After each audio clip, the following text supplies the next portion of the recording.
Every Sabbath morning, all the inhabitants of every town and village in Palestine went to the synagogue.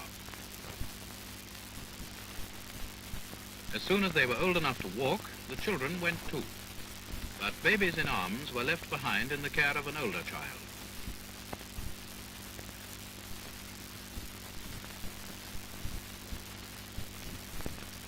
The shops were shut, and no work was done on the Sabbath.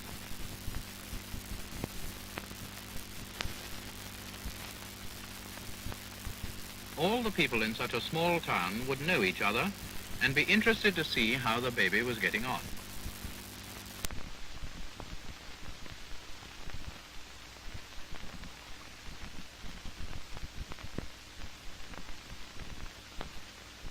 The synagogue was usually on high ground, outside the village.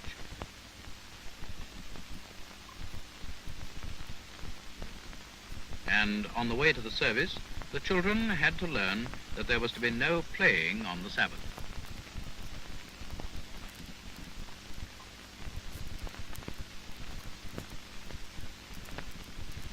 Steps led up into the synagogue courtyard.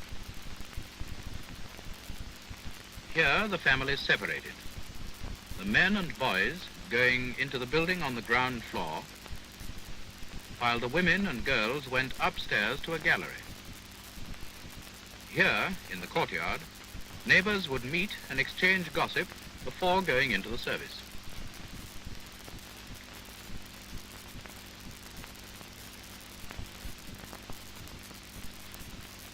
Each grown-up Jew took his praying shawl with him into the synagogue.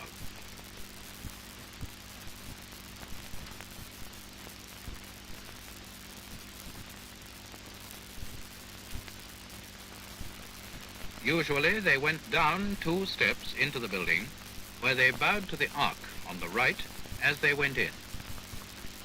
The elders sat in a row before the ark.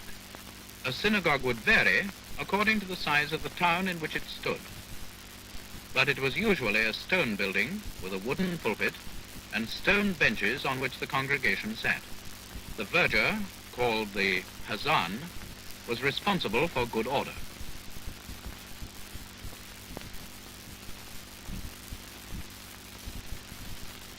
Fathers would teach their sons how to behave in the synagogue.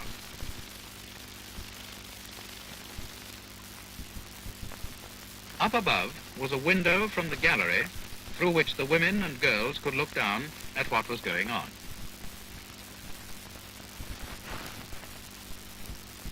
The congregation all stood until the ruler of the synagogue sat down. Sometimes there was a latecomer.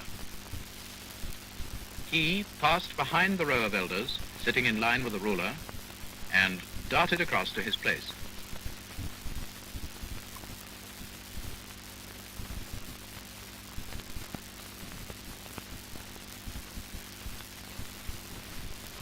When everyone was settled, the ruler would rise, put on his praying shawl, and the whole congregation would rise with him to pray.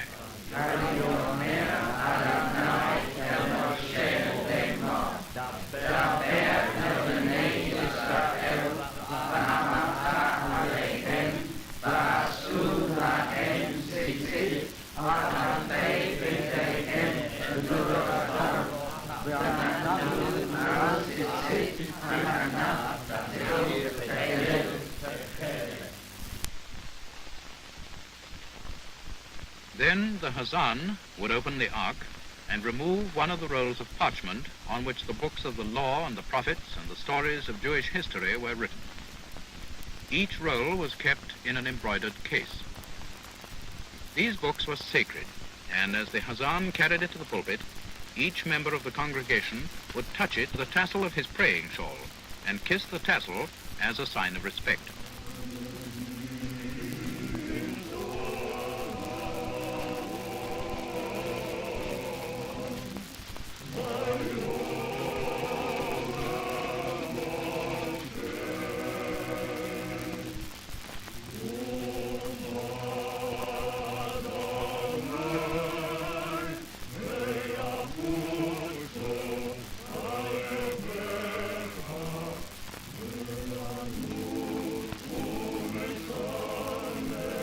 As the law was written in Hebrew, which was not familiar to the Jews of 2,000 years ago, for they spoke a language called Aramaic, an interpreter, learned in Hebrew, stood in the pulpit ready to translate the law.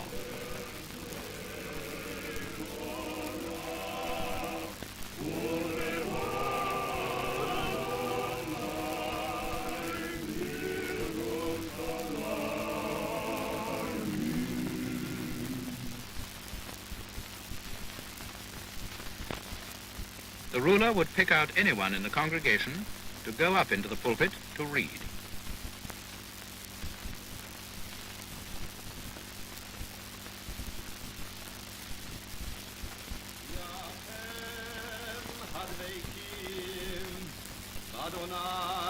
After the reader had read a sentence, it would be translated to the congregation.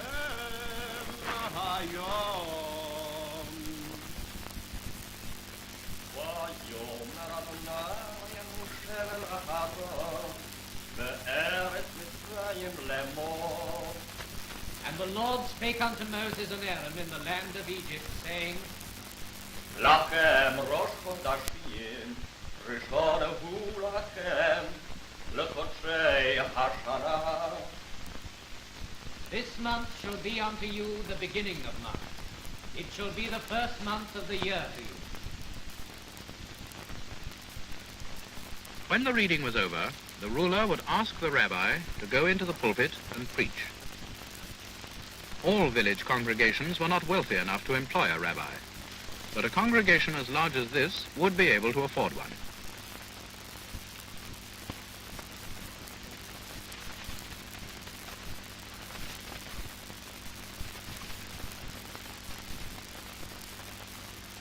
The sermon was an active business, as members of the congregation could argue with the preacher if they chose. It was this discussion of the sermon that made the meeting in the synagogue such a valuable part of adult education, and kept alive in all the Jews a knowledge of the law and a sharp interest in it. But some of the younger members were not so interested. Anyone who wished to discuss the sermon with the rabbi would rise and step forward into the center of the synagogue, and all the people present would follow very carefully what was said on each side.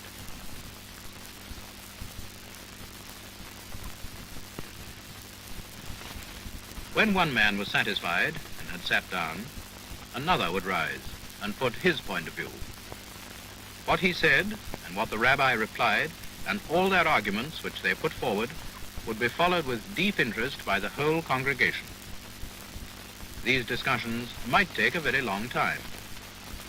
When the ruler felt that the arguments had lasted long enough, he would rise and the congregation would stand, while the Hazan would hold up the holy book for all to see.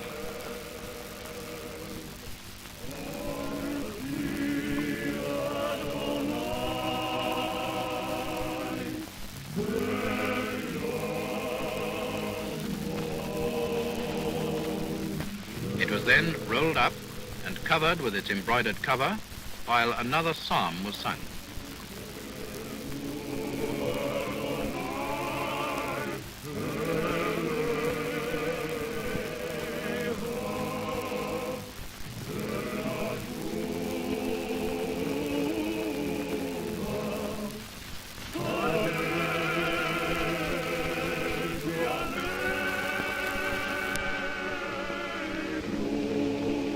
The procession of the book down from the pulpit was a short one.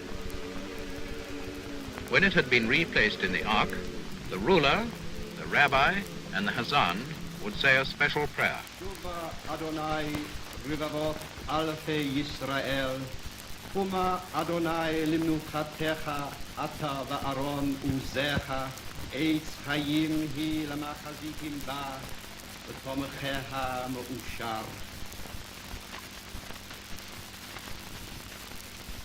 Now the service was over.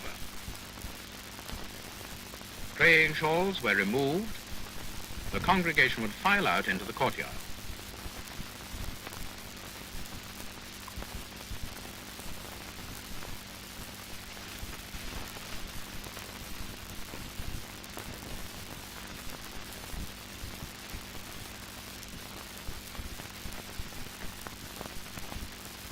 outside the synagogue, the families would rejoin each other.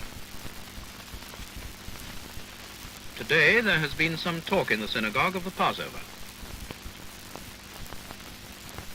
When the boy asks his father what it means, his father stoops down and draws for him, in the sand, a map of Palestine and Egypt, and shows how the Jews crossed the Red Sea on dry land, and where their capital, Jerusalem, stands, where every Jew went in those days to celebrate the Passover.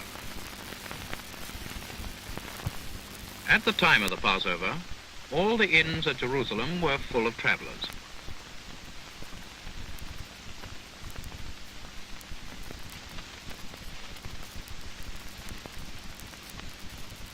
Many who came and asked for lodgings were turned away by the landlord, for every available corner was full up. The lodgers were thankful to sleep anywhere.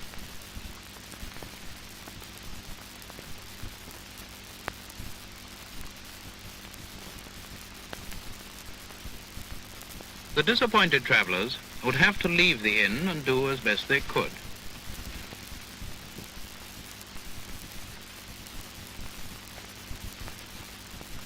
At Passover time, the country round Jerusalem was full of people camping in the fields outside the town.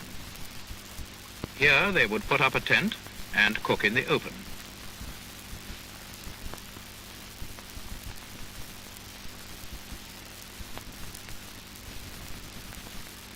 The most important part of the Passover feast was the roast lamb, which was roasted in each household in Jerusalem with great care and ceremony.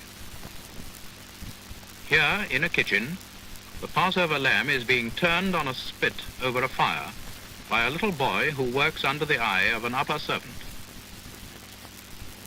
This is the kitchen in the house of a wealthy Jew who was much influenced by Greek and Roman art. He and his friends, whom he had asked to eat the Passover with him, are reclining round a table in a garden room looking onto a courtyard. At the beginning of the Passover feast, the host rises and says a grace. Baruch atah Adonai, Eloheinu melech haolam, borei peri hagafen. Then they all drink the first ceremonial cup of wine.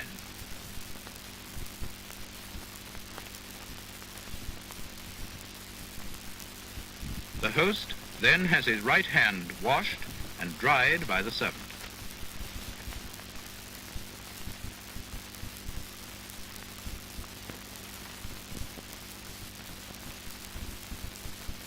He now leans forward and helps himself from a dish of bitter herbs, lettuce, parsley, and endive, and the others follow suit.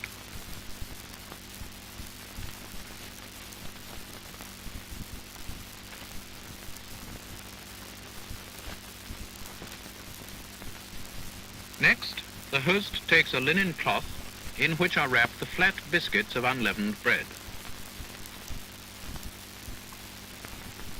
The second biscuit he breaks, and he wraps up a piece and puts it aside for any stranger who may come unexpectedly.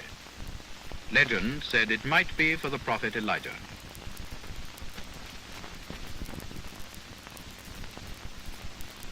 The rest of the unleavened bread is then handed round, and all the Passover guests help themselves to it.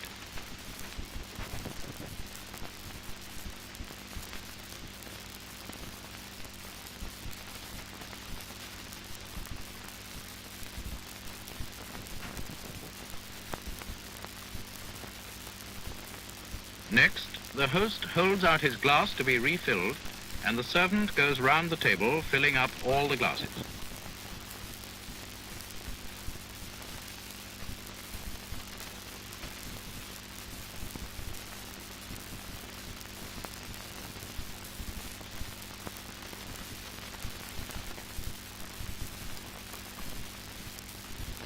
Then the youngest guest sits up and asks the host why this night is different from other nights, and what is the meaning of the feast they are now celebrating.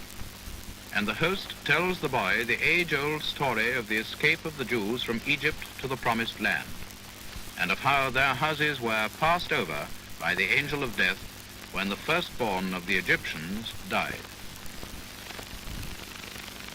By the time he's finished his story, all the glasses have been refilled.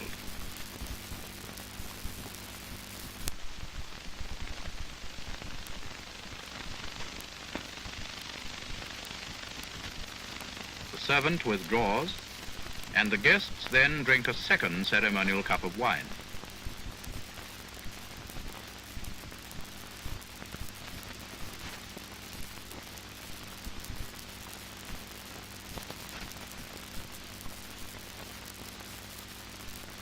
Next, they all rise to sing a psalm. By this time, the lamb is roasted to a turn. The servant sprinkles it with oil, and it is ready to serve.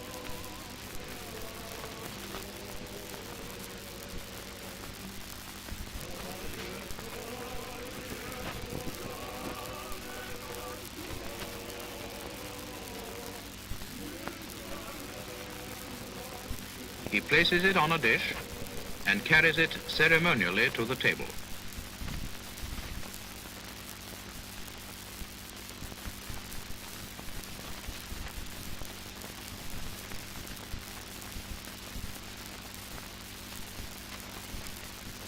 This is the high spot of the feast.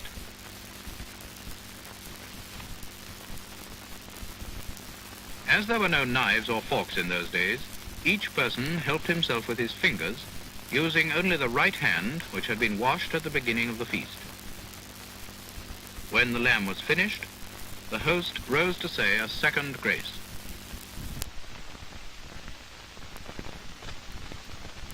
Baruch Ata Adonai, Hazan et Hakol. The servant then brought him an extra cup, which was filled and set on the table for the stranger guest.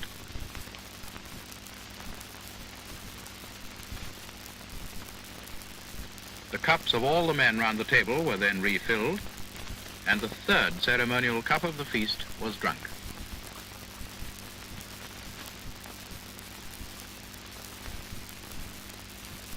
After this, they sang another psalm.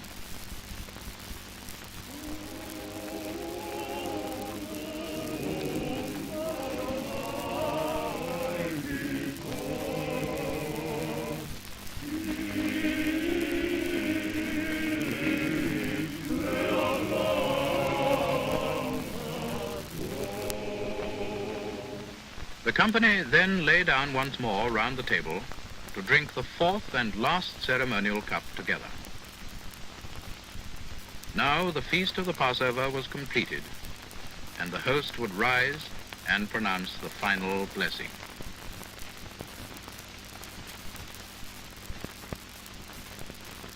Yivarechecha Adonai v'yishmerecha, Ya'er Adonai panav elecha v'chuneka, Yisa Adonai panav elecha, v'yasem lecha shalom.